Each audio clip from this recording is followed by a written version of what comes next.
أيا طالب العلم قم لا تنم فإن الزمان أيا طالب العلم قم لا تنم أعمالنا من يهده الله فلا مضل له ومن يضلل فلا هادي له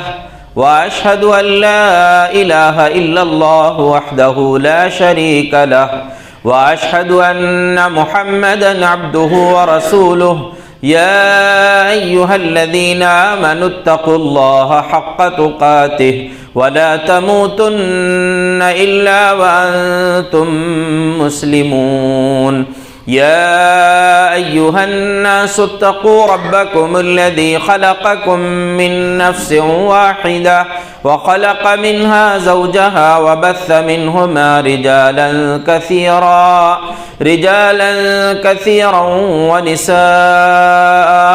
واتقوا الله الذي تساءلون به والأرحام إن الله كان عليكم رقيبا يا أيها الذين آمنوا اتقوا الله وقولوا قولا سديدا يصلح لكم أعمالكم ويغفر لكم ذنوبكم ومن يطع الله ورسوله فقد فاز فوزا عظيما أما بعد فإن خير الحديث كتاب الله وخير الهدي هدي محمد صلى الله عليه وسلم وشر الأمور محدثاتها وكل محدثة بدعة وكل بدعة ضلالة وكل ضلالة في النار.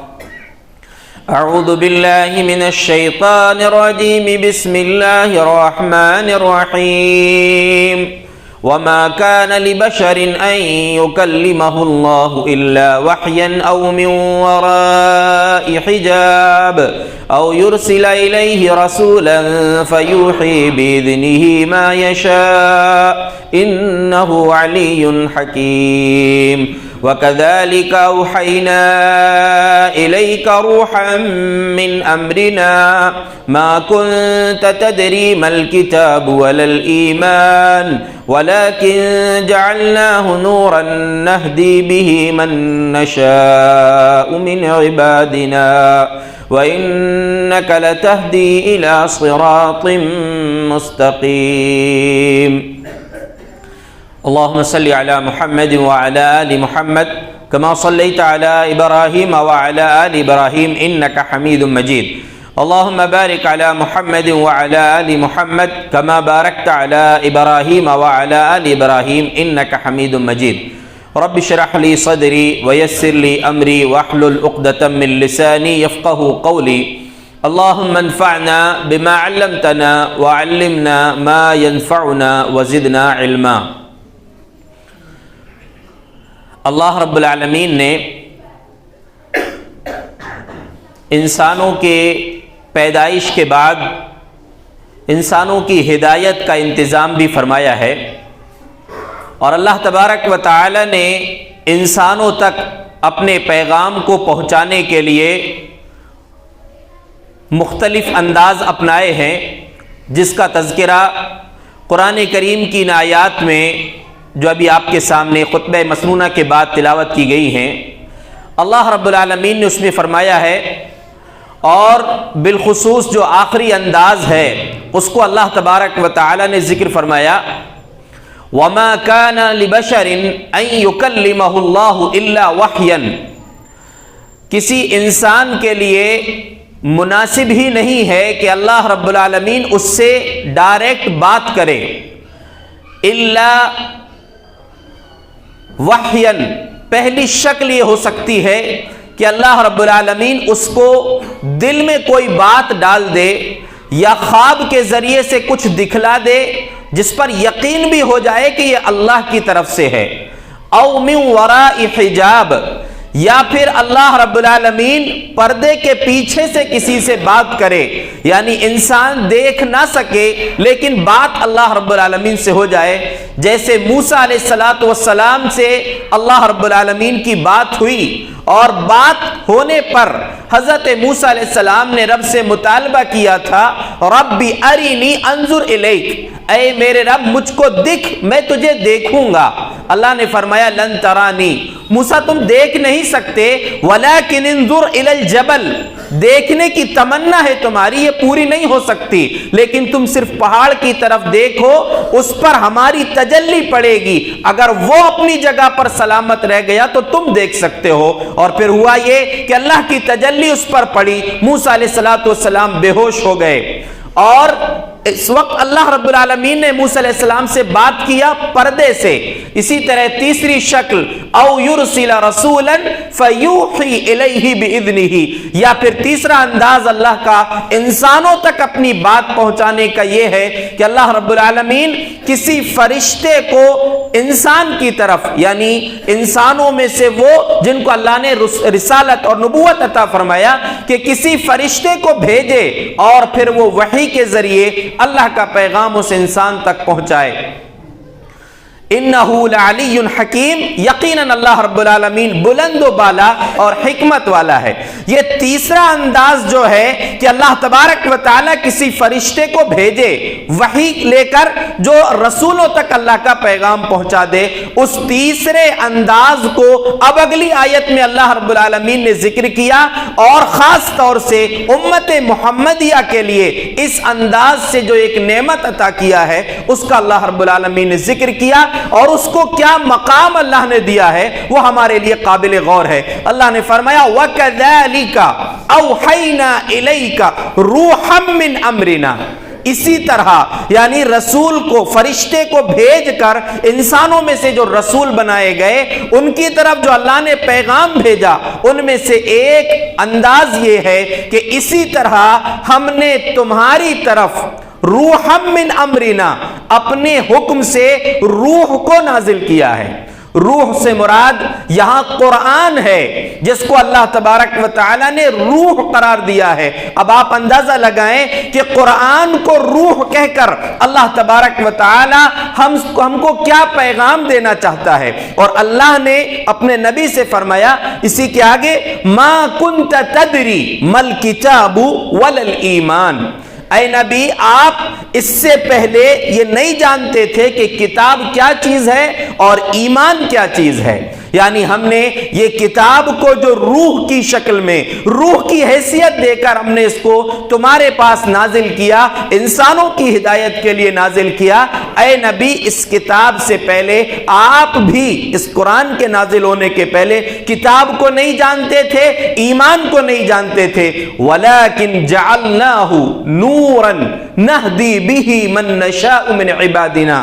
لیکن ہم نے اس کتاب کو نور بنا کر، قرآن کو روشنی بنا کر ہم نے تمہارے پاس بھیجا ہے، جس کے ذریعے سے ہم اپنے بندوں میں سے جس کو چاہتے ہیں ہدایت دے دیا کرتے ہیں۔ وَإِنَّكَ لَتَهْدِي إِلَى صِرَاطٍ مُسْتَقِيمٍ، اور اے نبی آپ کا کام یہ ہے کہ آپ لوگوں کو سیدھے راستے کی طرف رہنمائی کر رہے ہیں۔ یہاں کتاب کے ساتھ نبی کا تذکرہ ہمارے لیے یہ سبق ہے کہ قرآن تو پڑھنا ہے، قرآن سمجھنا ہے، لیکن اس کو نبی کی ہدایت کے مطابق اپنی مرضی سے نہیں سمجھ لینا، نہیں سمجھنے کی کوشش کرنا، بلکہ اس انداز میں سمجھنے کی کوشش کرنا جو نبی نے صحابہ کو سکھایا ہے، اور صحابہ نے سیکھ کر لوگوں تک جو پہنچایا ہے، ہم تک جو فہم، جو سمجھ اس کی پہنچی ہے، اسی انداز میں ہم کو سمجھنا پڑے گا۔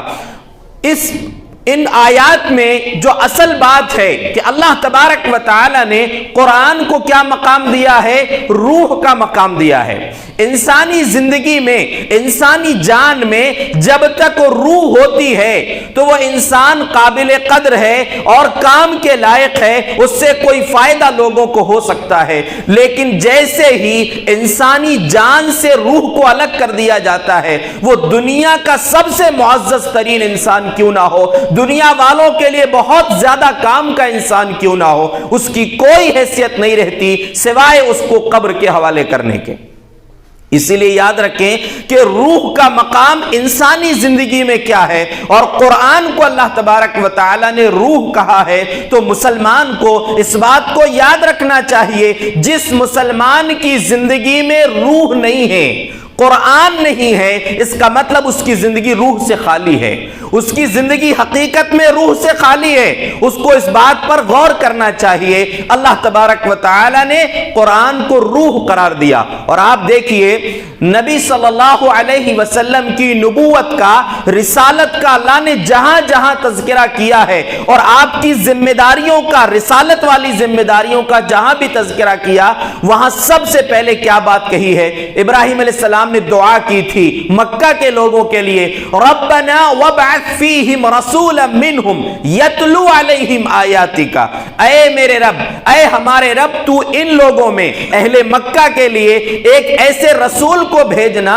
جو تیری آیات کو ان کے سامنے تلاوت کرے۔ آگے اور بھی ذمہ داریاں ہیں، ان کو کتاب و حکمت کی تعلیم دے، ان کا تزکیہ کرے، ان کو تعلیم دے، ان کو سمجھائے۔ سب سے پہلی بات کہا ان پر تیری کتاب کی تلاوت کرے۔ اسی طریقے سے اللہ نے اپنے احسان کو ذکر کیا، لقد من اللہ علی المؤمنین اذ بعث فیہم رسولا منہم یتلو علیہم آیاتہ۔ اللہ نے احسان کیا کہ ایک رسول کو بھیجا، کیا کرتا ہے وہ؟ سب سے پہلا کام کتاب کی تلاوت۔ اسی طرح اور بھی جگہوں پر اللہ نے نبی صلی اللہ علیہ وسلم کی نبوت کی جو ذمہ داریوں کا تذکرہ فرمایا، وہاں سب سے پہلی بات کتاب کی تلاوت کا تذکرہ فرمایا ہے۔ سبق یہ دیا ہے اللہ نے کہ سب سے پہلے قرآن سے رشتہ جوڑنے کے لیے تلاوت سے شروعات کی جائے۔ کم از کم مسلمان کو تلاوت تو آتی ہو۔ کتنے افسوس کی بات ہوگی کہ ایک مسلمان بھی ہو اور اس کو قرآن کی تلاوت نہ آتی ہو۔ اللہ کے بندو اس بات پر غور کریں۔ پچھلے جمعہ میں آپ نے سنا تھا کہ اللہ سے تجارت کرنا، اللہ کے ساتھ تجارت کرنا، ان میں سے ایک عمل ہے یتلون کتاب اللہ۔ جو لوگ اللہ سے تجارت کرتے ہیں ان کا ایک کام یہ ہے اللہ کی کتاب کی تلاوت کرتے ہیں۔ یعنی جو مسلمان اللہ کی کتاب کی تلاوت کر رہا ہے گویا کہ وہ ایسی تجارت کر رہا ہے لن تبور، جس میں نقصان نہیں ہوگا، یا اس میں فائدہ ہی فائدہ ہے۔ اگر آپ نہیں بھی سمجھتے ہیں، آپ نے بارہا سنا ہے کہ قرآن کا ایک حرف پڑھنا اللہ نے اس پر 10 نیکیاں رکھا ہے۔ اسی لیے ہم یہ یاد رکھیں قرآن ہمارے لیے روح کی حیثیت رکھتا ہے، اور کم سے کم نہیں بھی سمجھ رہے ہیں، آپ پڑھ بھی رہے ہیں، تب بھی وہ آپ کے ایمان کے اضافے کا سبب بنے گا۔ اللہ تبارک و تعالی نے قرآن میں فرمایا انما المؤمنون الذین اذا ذکر اللہ وجلت قلوبهم واذا تلیت علیہم آیاتہ زادتهم ایمانا وعلی ربهم یتوکلون۔ حقیقت میں سچے مومن وہ ہیں جب ان کے سامنے اللہ کا ذکر آتا ہے ان کے دل کانپنے لگتے ہیں، اور جب رب کی کتاب کی آیتیں تلاوت ہوتی ہیں تو ان کے ایمان میں اضافہ ہوتا ہے، ان کے ایمان میں اضافہ ہوتا ہے۔ یہ مومن کی پہچان ہے۔ جب یہ سیریل ارطغرل غازی جب آیا تھا نیا نیا تو لوگ اس کو دیکھ رہے تھے، اور اس کے بارے میں کیا تبصرہ تھا؟ ایمان میں اضافہ ہوتا ہے۔ کیسا ایمان ہے لوگوں کا جو گانے بجانے کی چیزوں سے، بے حیائی والے منظر دیکھ کر ان کا ایمان تازہ ہو رہا ہے۔ رب نے رہنمائی کی ہے، اپنے ایمان کو تازہ کرنا چاہتے ہو، اپنے ایمان کو بڑھانا چاہتے ہو تو ایمان کو بڑھانے کا سب سے بہترین ذریعہ وہ ہے ہمارے لیے قرآن ہے۔ قرآن کی تلاوت کرو، قرآن کی تلاوت۔ اور جن لوگوں کا ایمان ایسا ہو تو کیا مطلب کا ایسا ایمان؟ اور قرآن سے ان کا تعلق اس لیے نہیں ہو پاتا، قرآن سے اس لیے ان کو دلچسپی نہیں ہے کیونکہ گانوں سے ان کو دلچسپی ہے، بے حیائی والی چیزوں سے ان کو دلچسپی ہے۔ اور ایسے لوگوں کا انجام اللہ نے قرآن میں بیان کیا ہے کہ یہ لوگ جو لہو و لعب میں مصروف رہتے ہیں، کھیل کود میں مصروف رہتے ہیں، بیکار کے کام کرتے ہیں، جب ان کے سامنے وَإِذَا تُتْلَى عَلَيْهِ آیاتنا وَلَّى مُسْتَكْبِرًا كَأَن لَّمْ يَسْمَعْهَا كَأَنَّ فِي أُذُنَيْهِ وَقْرًا جب ان کے سامنے قرآن کی تلاوت کی جاتی ہے تو وہ پلٹ کر ایسے بھاگتے ہیں جیسے سنے ہی نہیں، اور ایسا لگتا ہے کأن فی اذنیہ وقرا، جیسے ان کے کانوں میں ڈھکن لگے ہوئے ہیں۔ اللہ کے بندو یہ یاد رکھو، مسلمان ہو، قرآن ہمارے لیے روح کی حیثیت رکھتا ہے، اس روح کو اپنی زندگی میں لانے کی کوشش کرو۔ قرآن سے رشتہ اصل میں اس لیے ضروری ہے، اللہ کے رسول صلی اللہ علیہ وسلم نے صحابہ کرام کے سامنے ایک مرتبہ ایک فتنے کا تذکرہ فرمایا کہ فتنوں کا ظہور ہوگا، اور کب ہوگا؟ اندہ اوانی ذہاب العلم، جب علم چلا جائے گا لوگوں کے پاس سے تب فتنے زیادہ آئیں گے، تب لوگ فتنوں میں زیادہ پڑیں گے۔ تو صحابہ کرام میں سے ایک صحابی رسول نے سوال کیا، اللہ کے رسول ایسا کیسے ہوگا؟ وَقَدْ نَقْرَأُ الْقُرْآنَ وَنُقْرِئُ أَبْنَاءَنَا وَيُقْرِئُ أَبْنَاؤُنَا أَبْنَاءَهُمْ، اللہ کے رسول ایسا کیسے ہوگا جبکہ ہم قرآن پڑھتے ہیں، اپنے بچوں کو قرآن پڑھاتے ہیں، ہمارے بچے اپنے بچوں کو قرآن پڑھائیں گے؟ پیارے رسول صلی اللہ علیہ وسلم نے فرمایا کہ بات وہ نہیں ہے، کیا یہ تم ان یہود و نصارہ کو نہیں دیکھ رہے ہو؟ یہ قرآن تو ان کی کتاب تو پڑھتے ہیں لیکن لا یعملون فی ما فیہما بشیء، وہ کتابوں کے اندر جو تعلیم ان کو دی گئی ہے، جو احکامات بتائے گئے ہیں، ان پر عمل نہیں کرتے۔ تو وہی انداز تمہارا بھی ہو جائے گا، اس لیے یاد رکھو، قرآن کو پڑھو بھی، قرآن کو سمجھو بھی، قرآن سے اپنا رشتہ جوڑو۔ ہم جس دور میں جی رہے ہیں اور جس زمانے کی طرف بڑھ رہے ہیں، یہ قیامت سے قریب ہونے کا وقت ہے، قیامت کے قریب آنے کا وقت ہے، اور جیسے جیسے قیامت قریب آئے گی ویسے ویسے فتنے بڑھیں گے۔ اگر فتنوں سے بچنے کا راستہ اختیار کرنا ہے تو سب سے پہلے قرآن سے اپنے آپ کو جوڑو، اور یہ یاد رکھیں، اگر کوئی اتنا بڑا ہو گیا، بڑی جوانی کی عمر کو پہنچ گیا، ادھیڑ عمر کو، بڑھاپے کو پہنچ گیا، شرم مت کیجیے۔ امام بخاری رحمۃ اللہ علیہ نے اپنی کتاب میں نقل کیا ہے، وَقَدْ تَعَلَّمَ أَصْحَابُ رَسُولِ اللَّهِ صلی اللہ علیہ وسلم فِي كِبَرِ سِنِّهِمْ، نبی صلی اللہ علیہ وسلم کے صحابہ نے بڑی بڑی عمروں میں علم حاصل کیا ہے۔ یعنی ایسا تو نہیں تھا کہ وہ صحابہ جو نبی کے ساتھ تھے سب کے سب بچے تھے، بڑی بڑی عمر کے تھے جنہوں نے اب اسلام قبول کیا ہے، جوانی ختم ہو گئی، بڑھاپے کو پہنچ گئے، لیکن اس کے باوجود انہوں نے علم حاصل کیا۔ علم حاصل کرنے کی کوئی عمر نہیں۔ امام بخاری رحمۃ اللہ علیہ نے حضرت عمر رضی اللہ عنہ کا ایک بڑا قیمتی قول نقل فرمایا ہے صحیح بخاری میں، کہ حضرت عمر رضی اللہ عنہ فرماتے تعلموا قبل ان تسودوا، سردار بنائے جانے سے پہلے علم حاصل کرو۔ سردار بنائے جانے کا مطلب کیا ہے؟ کوئی بھی ذمہ داری تم کو ملے، کوئی ذمہ داری حاصل کرو، اس سے پہلے اس کا علم حاصل کرو۔ اور امام بخاری فرماتے ہیں وَبَعْدَ أَن تُسَوَّدُوا، عہدہ مل گیا، ذمہ داری مل گئی، کوئی کام تم کو ملا ہے، اس کے باوجود بھی تم علم حاصل کرو، اس کے بارے میں سیکھو یہ کام کیا ہے۔ اللہ کے بندو، یہ سبق ہے ہمارے لیے کہ ہماری تعلیم کے لیے، علم حاصل کرنے کے لیے کوئی عمر نہیں ہوتی۔ ایک جگہ میں ایک خطبے کے لیے گیا تھا، وہاں ایک صاحب نے مجھ کو بتایا کہ 50 سال ان کی عمر تھی، کہا میں نے بچپن میں قرآن پڑھا تھا لیکن بھول گیا بعد میں، اس کے بعد 50 سال کی عمر میں مکتب کے بچوں کے ساتھ بیٹھ کر میں نے قرآن پھر سے سیکھا ہے۔ تو دیکھیے، اگر انسان چاہے، سیکھنا چاہے تو اس کی کوئی عمر نہیں ہوتی، اور خاص طور سے جو ابھی جوانی ہے یا بچپنا ہے، جو سیکھنے کی عمر ہے، اس میں خاص طور سے ہمارا تعلق قرآن سے ہونا چاہیے۔ نبی صلی اللہ علیہ وسلم کے صحابہ میں ہر طبقے کے لوگ، مرد ہو یا عورت ہو، بچے ہو یا جوان ہو یا بوڑھے ہو، سب کا تعلق قرآن سے بڑا مضبوط تھا۔ حضرت عبداللہ ابن مسعود رضی اللہ عنہ نے ایک مرتبہ درس دیا، اور اس میں ایک بات انہوں نے کہی، لعن اللہ الواشمات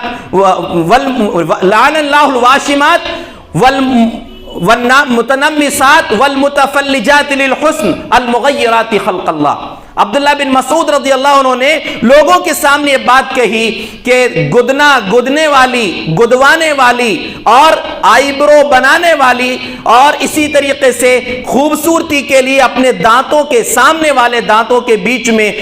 فاصلہ کرنے والی عورتوں پر اللہ کی لعنت ہے۔ المغیرات خلق اللہ، یہ ایسی عورتیں ہیں جو اللہ کی تخلیق کو بدلنے والی ہیں۔ تو یہ بات جب عبداللہ بن مسعود رضی اللہ عنہ نے کہی لوگوں کے بیچ میں، فَبَلَغَ ذَلِكَ امْرَأَةً مِّن بَنِي أَسَدْ يُقَالُ لَهُ أُمُّ يَعْقُوب، یعقوب نام کی ایک خاتون تھی قبیلہ بنو اسد کی، ان کو جب یہ بات معلوم ہوئی تو فوراً وہ عبداللہ بن مسعود رضی اللہ عنہ کے پاس پہنچ گئیں، کہا بلغنی عنک انک لعنت کیت و کیت،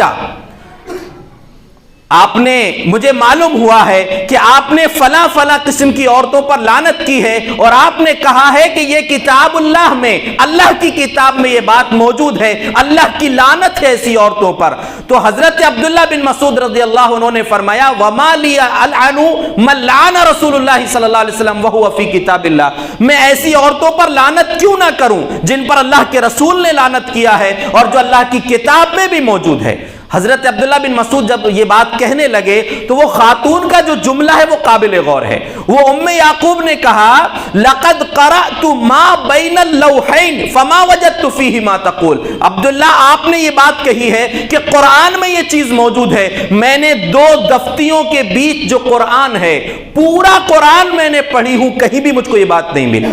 اندازہ کیجئے وہ خاتون نے قرآن کیسے پڑھا ہوگا، برجستہ یہ کہہ رہی ہیں کہ صحابی رسول کی بات کو کراس کر رہی ہیں کہ آپ نے جو بات کہی ہے پوری کتاب، پورا قرآن میں نے پڑھی ہوں، کہیں بھی مجھ کو یہ بات نہیں ملی۔ عبداللہ بن مسعود رضی اللہ عنہ نے فرمایا لو کنتی قرأتیہ لوجدتیہ، اگر حقیقت میں سمجھ کر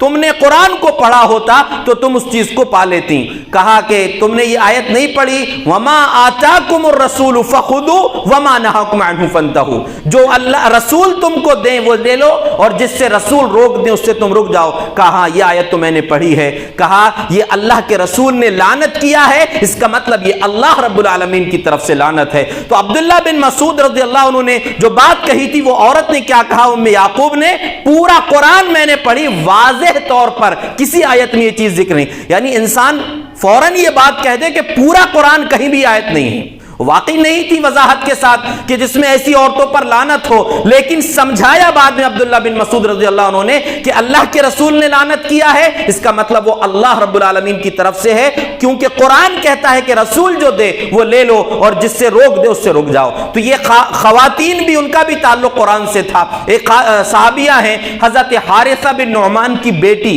وہ کہتی ہیں ما حفظت قاف الا من فی رسول اللہ صلی اللہ علیہ وسلم، میں نے سورہ قاف اللہ کے رسول صلی اللہ علیہ وسلم کی زبان سے سن سن کے یاد کی ہے، اس لیے کہ ہر جمعہ میں اللہ کے رسول سورہ قاف کی تلاوت کرتے۔ اصل میں نبی صلی اللہ علیہ وسلم کا طریقہ یہ تھا کہ کوئی کرنٹ ایشو ہوتا تو اس پر آپ بات کیا کرتے، اس پر خطبے میں آپ سمجھاتے تھے، ورنہ سورہ قاف پڑھ کے آپ خطبہ مکمل کر دیا کرتے۔ تو کہتی ہیں کہ میں نے آپ کی زبان سے سن سن کے سورہ قاف یاد کیا ہے، کیونکہ اللہ کے رسول کے گھر سے بالکل قریب ان کا گھر تھا اور مسجد نبی کے حجرے سے لگی ہوئی تھی۔ تو حضرت حارثہ بن نعمان کی بیٹی، انہوں نے قرآن نبی صلی اللہ علیہ وسلم کی زبان سے سن سن کے یاد کیا، کتنا غور سے سنا کرتی ہوں گی۔ اسی طرح صحابہ اکرام میں بہت سارے صحابہ حافظ صحابہ تھے، اور ان میں سے خاص طور سے 4 صحابہ کو پیارے نبی نے یہ مقام عطا فرمایا، ان کے بارے میں حکم دیا اقرأوا القرآن من 4 یا استقرأوا القرآن من 4، 4 لوگوں سے قرآن سیکھو۔ یہ قرآن سکھانے والے لوگ، یعنی جو ماں باپ ہیں اپنے بچوں کو کہیں بھی بس قرآن پڑھ لے، فلاں آپا کے پاس فلاں خالہ کے پاس تجوید وجید نہیں آتی بس پڑھا دی، نہیں، بلکہ قرآن بچوں کو پڑھانے کے لیے اچھے معلم کا انتظام کرنا چاہیے، اچھے استاد کا انتظام کرنا چاہیے جو قرآن صحیح معنوں میں خود بہتر تجوید کے ساتھ پڑھتے ہوں، ان کے پاس قرآن سکھوائیں اپنے بچوں کو۔ حضرت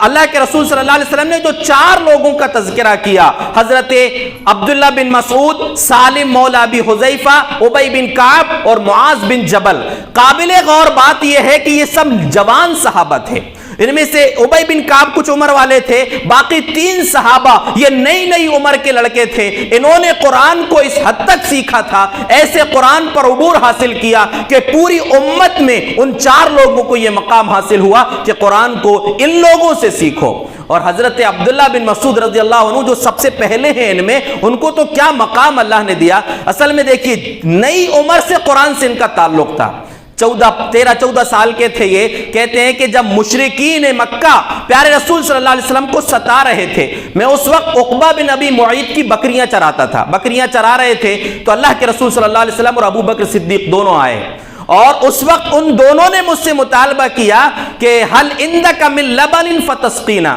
بیٹا تمہارے پاس دودھ ہو تو ہم کو پلاؤ، بھوک ہے، بھوک لگی ہوئی ہے، دودھ پلاؤ۔ تو جواب کتنا خوبصورت تھا، کہا انی مؤتمن لست بساقیکما، کہ کہا کہ دیکھیے بکریاں میری نہیں ہیں، میں صرف امانت دار ہوں۔ اللہ اکبر، 14 سال کا بچہ، لیکن اس کا ایمان دیکھیے، کہا کہ بکریاں میری نہیں ہیں، مجھے ذمہ داری بر دی گئی ہے، میں آپ کو دودھ نہیں پلا سکتا۔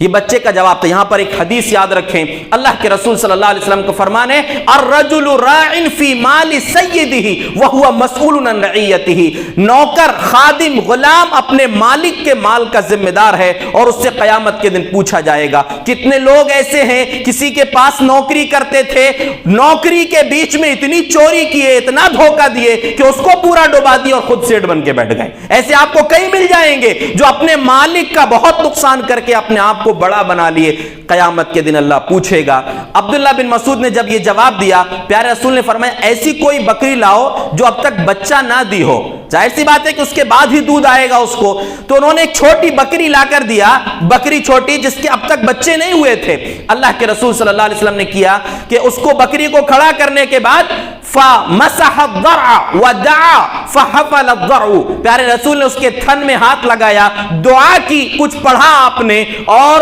اس پڑھنے کے بعد ہی وہ بکری کے تھن میں دودھ بھر گیا۔ حضرت ابو بکر صدیق فَأَتَاهُ ابو بکر بِصَخْرَةٍ مُنْقَعِرَةٍ، برتن بھی نہیں تھا، ایک ایسا پتھر لائے جو برتن کی طرح اتفاق سے مل گیا، وہ برتن کی طرح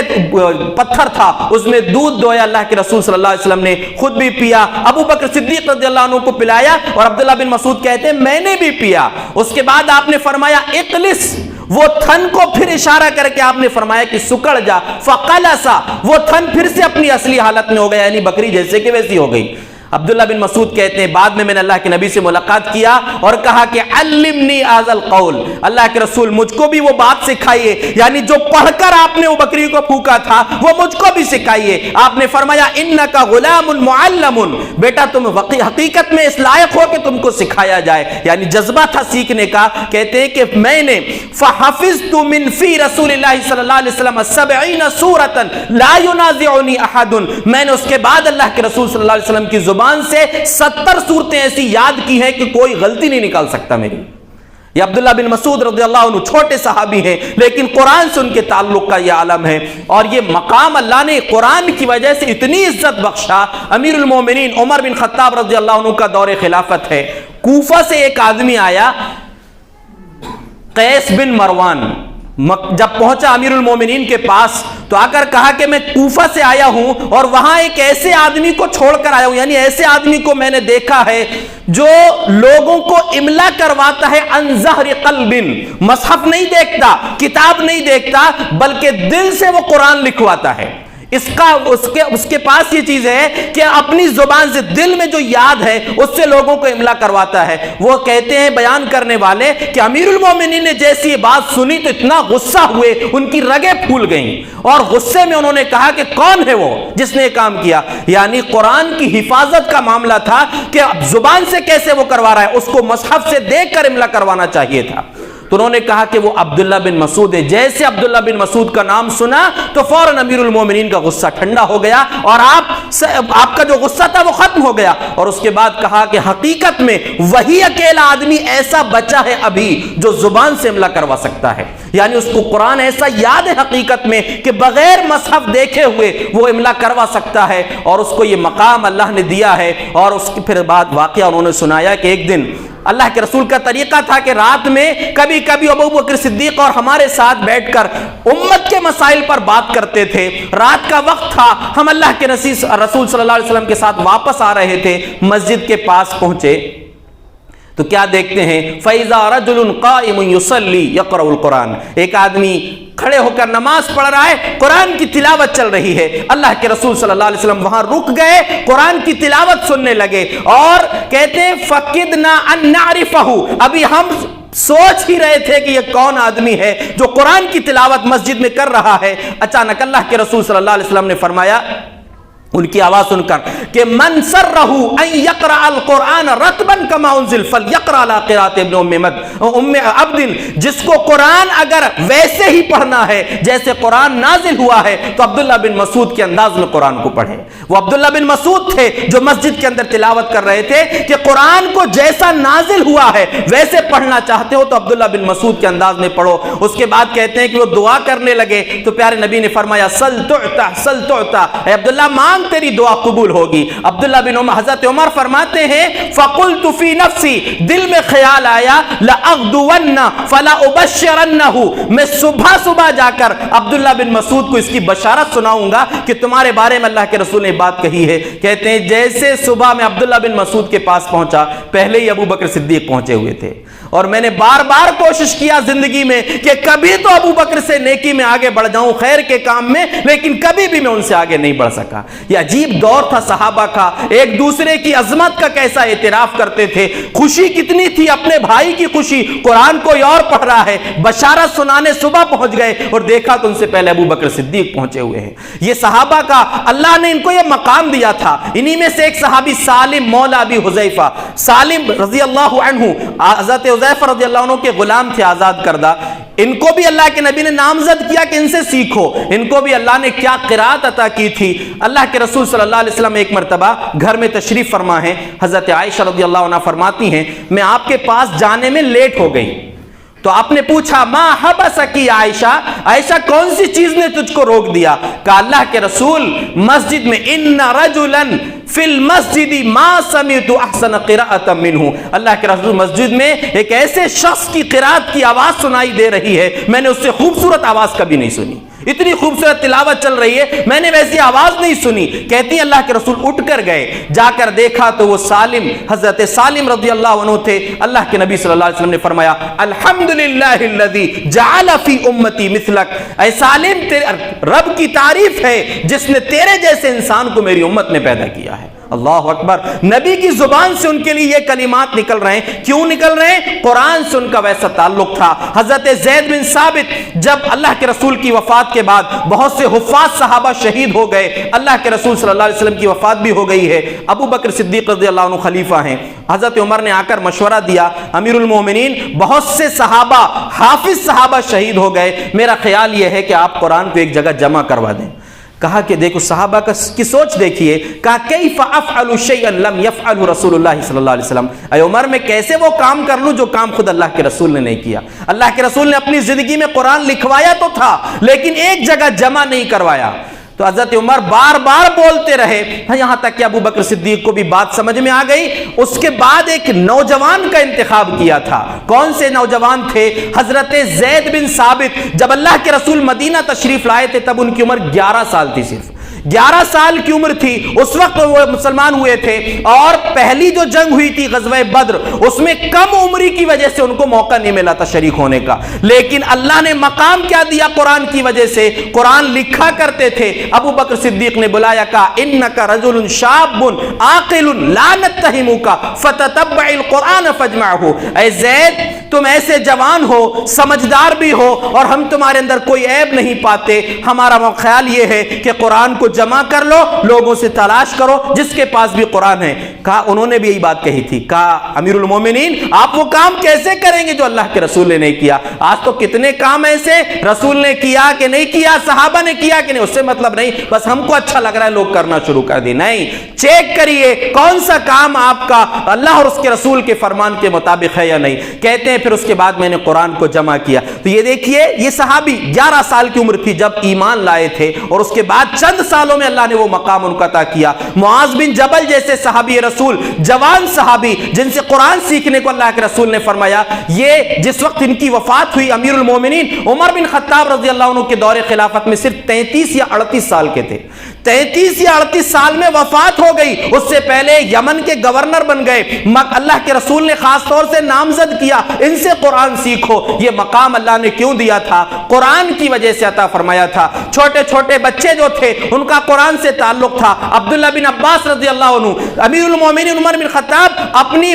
مجلس مشاورت میں ان کو رکھتے تھے۔ صحابہ نے پوچھا، جو بڑے بزرگ صحابہ تھے، امیر المومنین آپ یہ بچے کو ہمارے ساتھ بٹھا دیتے ہیں، جس بچے کے برابر ہماری اولاد ہیں، ہمارے بچوں کے برابر یہ لڑکا ہے، اس کو ہمارے ساتھ بٹھاتے۔ امتحان لیا، ایک سوال پوچھا، بزرگ صحابہ کو وہ بات معلوم نہیں تھی۔ حضرت عبداللہ بن عباس جو ننھے صحابی تھے ان کو یہ بات معلوم تھی۔ عمرو بن سلمہ، مشہور واقعہ ہے، جب اسلام قبول نہیں کیے تھے ابھی، ان کے قبیلے والوں نے وہاں سے لوگ گزرتے تھے، وہ گزرنے والے وہاں رک کر قرآن پڑھتے ان کے گھر کے پاس، انہوں نے قرآن بہت سا یاد کر لیا تھا۔ فتح مکہ کے بعد جب ان کا قبیلہ مسلمان ہوا، پیارے نبی نے ان کے والد سے بات کہی تھی کہ جاؤ اپنے علاقے میں فلاں وقت میں فلاں نماز پڑھنا اور اپنے بیچ کا امام اس کو بنانا، اقرؤکم قرآنا اکثرکم قرآنا، جس کو سب سے زیادہ قرآن یاد ہو۔ جب یہ بات آئی، پورے قبیلے کو چیک کیا گیا، سب سے زیادہ قرآن مجھ کو یاد تھا۔ وَأَنَا حِينَئِذٍ ابْنُ 60 أو 70، اس وقت میری عمر صرف 6 سال یا 7 سال کی تھی، 6-7 سال کا بچہ تھا میں، لیکن امامت کا حق مجھ کو ملا۔ اس سے جواب ہے ان لوگوں کے لیے جو سمجھتے ہیں کہ بچہ امامت نہیں کرا سکتا، 6-7 سال کا بچہ ہے لیکن قرآن سب سے زیادہ یاد ہے۔ اور کہتے ہیں جب میں نماز پڑھاتا تھا، پیچھے عورتیں بھی پڑھتی تھیں، رکوع اور سجدے میں جاتے تو پیچھے کا حصہ کھل جاتا تھا، تو عورتوں نے کہا وارو انا استقاریکم، وہ لوگوں اپنے امام صاحب کا پچھلا حصہ ہم سے ڈھانک تو دو، بے پردگی ہو رہی ہے ان کی، یعنی امامت کر رہے ہیں لیکن بیچاروں کے پاس کرتا بھی برابر نہیں تھا۔ کہتے ہیں لوگوں نے ایک کرتا مجھ کو دلوایا تھا، اتنی خوشی ہوئی تھی وہ کرتا حاصل کرنے کے بعد کہ کبھی اتنی خوشی نہیں ہوئی۔ تو یہ یاد رکھیں، ان کی حوصلہ افزائی بھی ہونی چاہیے۔ تو ہر طریقے سے ہم یہ پیغام آپ کو دینا چاہتے ہیں، ضرورت ہے، ہم جس دور سے گزر رہے ہیں فتنوں کا دور ہے اور بڑے فتنوں کا دور آنے والا ہے، ان سے بچنے کا بہترین راستہ یہ ہے ہم قرآن کو پڑھیں، قرآن کی تلاوت بھی کریں، قرآن کو سمجھنے کی بھی کوشش کریں، اور جیسے ہم دنیاوی اعتبار سے تعلیم میں ایک آگے بڑھنے کی کوشش کر رہے ہیں بالکل کریں، ہر طریقے سے تعلیم حاصل کریں، لیکن یہ یاد رکھیں اس سے پہلے اپنے بچوں کو صحیح اور بہترین مسلمان بنانے کے لیے مکتب کی تعلیم کا بہترین نظم ہو، ہماری سب کی مل کر کوشش ہو کہ ہمارے بچے سب سے پہلے مسلمان بن جائیں، ورنہ ایسا نہ ہو کہ ان کے پاس قرآن نہ ہو، ایمان نہ ہو، اور جب کالج کی زندگی میں وہ جائیں، اسکول میں جب آگے بڑھیں، وہ صرف دنیا ہی سب کچھ کا سمجھ لیں اور اپنے ایمان سے ہاتھ دھو لیں۔ کل ہی ایک لڑکے نے، ایک بھائی نے فون کر کے بتایا کہ ہمارے شہر میں جو ایک کالج ہے پی جی کالج، میں آپ کو اس لیے بتا دے رہا ہوں کہ ہماری آنکھیں کھلنا چاہیے، وہاں بہت سی مسلم لڑکیاں تعلیم حاصل کرتی ہے، کوئی غلط نہیں، ہم یہ نہیں کہتے کہ لڑکیوں کو تعلیم سے روک دیا جائے، لیکن یہ یاد رکھیں تعلیم دختروں کی ضروری تو ہے، مگر تعلیم دختروں کی ضروری تو ہے مگر وہ خاتون خانہ ہو، صبا کی پری نہ ہو۔ اگر تعلیم حاصل کرنے میں اس کا ایمان چلا جاتا ہے، اس کی حیا، اس کی غیرت ختم ہو جاتی ہے، تو ایسی تعلیم سے کوئی مطلب نہیں ہے۔ جو ایمان لوٹ لے، مجھے یہ بتایا گیا کہ وہاں بہت سی مسلم لڑکیاں پڑھنے جاتی ہیں لیکن تعلیم حاصل کرنے کے ساتھ ساتھ ان کے تعلقات غیر مسلم لڑکوں سے بھی ہیں، وہاں پر یہ معاملات انہوں نے خود دیکھا ہے، اپنی آنکھوں سے منظر دیکھا ہے۔ یہ کتنی غیرت اور افسوس کی بات ہے کہ لوگ اگر ان کو بتایا جائے ماں باپ کو تو بڑی آسانی سے کہہ دیتے ہماری بیٹی ایسا کر ہی نہیں سکتی، لیکن آنکھ اس وقت کھلتی ہیں جب سب کچھ ختم ہو چکا ہوتا ہے۔ اسی لیے ہم یہ پیغام دینا چاہتے ہیں کہ ہم سب سے پہلے اپنا رشتہ وتھ فیملی، اپنے بچوں کو بھی، اپنے اہل و عیال کو بھی قرآن سے اپنا رشتہ جوڑیں، احادیث سے اپنا رشتہ جوڑیں، قرآن و سنت کی تعلیم پہلے دیں، مکتب کی تعلیم بہترین اور مضبوط انداز میں دینے کی کوشش کریں، اس کے بعد اپنے بچوں کو جو لگتا ہے بنائیں تاکہ ان کا ایمان سلامت ہو، ان کا اسلام سلامت ہو۔ اللہ رب العالمین سے دعا ہے جو کچھ باتیں ہم نے عرض کی ہیں اللہ ہم سب کو سمجھ کر عمل کرنے کی توفیق عطا فرمائے۔ اللہ رب العالمین قرآن سے ہمارا رشتہ مضبوط فرما دے۔ اللہ نبی صلی اللہ علیہ وسلم اور صحابہ کرام کے انداز میں قرآن اور حدیث کو سمجھ کر اس کے مطابق ہمیں اپنی زندگی گزارنے کی توفیق عطا فرمائے۔ آمین۔ وآخر دعوانا ان الحمد للہ رب العالمین۔